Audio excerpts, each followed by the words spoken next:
Quisiera seguir esta semana reflexionando sobre la pretensión de dar la comunión a los divorciados vueltos a casar sin haber conseguido la nulidad matrimonial.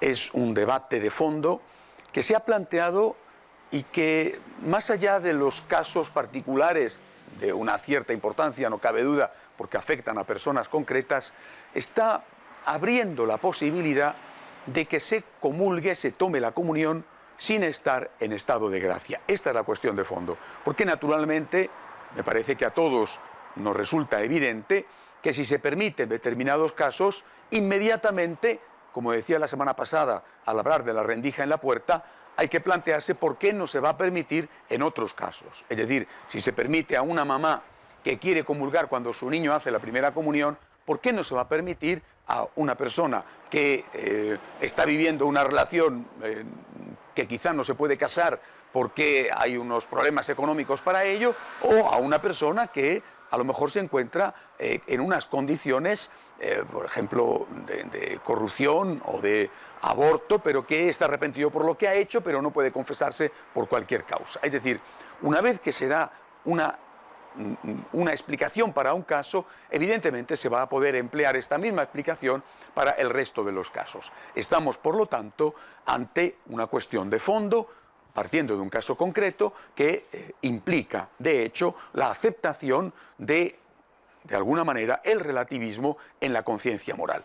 Yo decido por mí mismo, en función de mis circunstancias, en función de mi propia opinión, qué es bueno y qué es malo, y si estoy o no estoy en pecado mortal, en estado de gracia. Es decir, decido por mí mismo de forma subjetiva qué es el bien y qué es el mal, y cuándo estoy o no en pecado mortal, en estado de gracia. Sobre este tema, esta semana ha habido dos intervenciones muy importantes. Una de ellas nada menos que del prefecto de Doctrina de la Fe, el recién nombrado cardenal Miller. El cardenal Miller, es decir, una persona que tiene un peso dentro de la Iglesia y dentro de la fe, habla de la trampa a que se nos quiere conducir enfrentando la misericordia con la verdad. Y dice el cardenal que Jesucristo, buen pastor, es decir, el buen pastor de la misericordia que va en busca de la oveja perdida, no es distinto del Jesucristo buen maestro.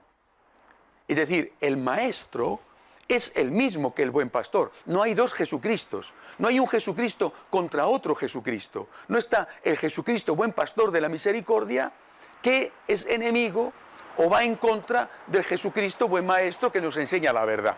Hay un solo Jesucristo que es a la vez buen pastor y maestro. Por lo tanto, la misericordia no puede ir contra la doctrina. La doctrina es misericordia. Otra cosa distinta será la forma de presentar la doctrina. Pero la doctrina es ya misericordia, y la mejor misericordia que podemos hacer es mostrar, por supuesto con toda la caridad del mundo, la verdadera doctrina. Creo que es una aportación muy interesante al debate.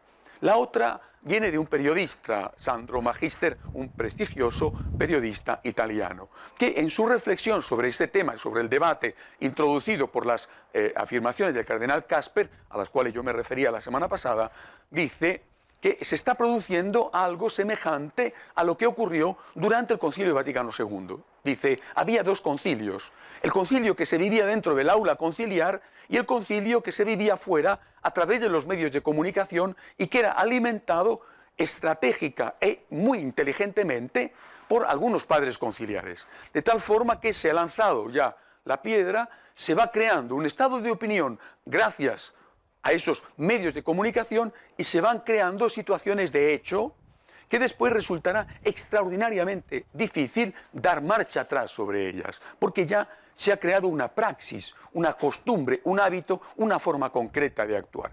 Y advierte Magister contra este sínodo sobre la familia de hecho a través de los medios de comunicación que se está intentando poner en marcha, equivalente a aquel concilio de hecho que no era el concilio que se celebraba dentro del aula conciliar.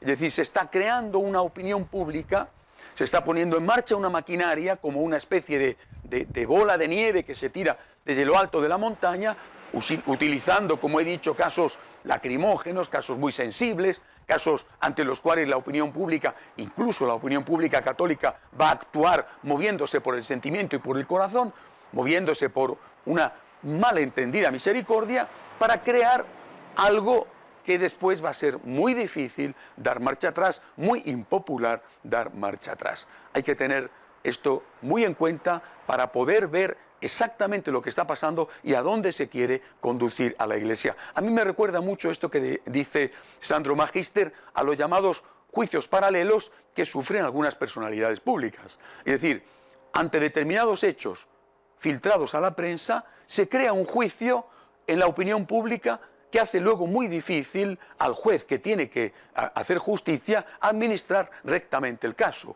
porque si le da la absolución, queda muy mal porque la opinión pública ya lo ha condenado. Y a veces lo ha condenado sin tener en cuenta todas las circunstancias.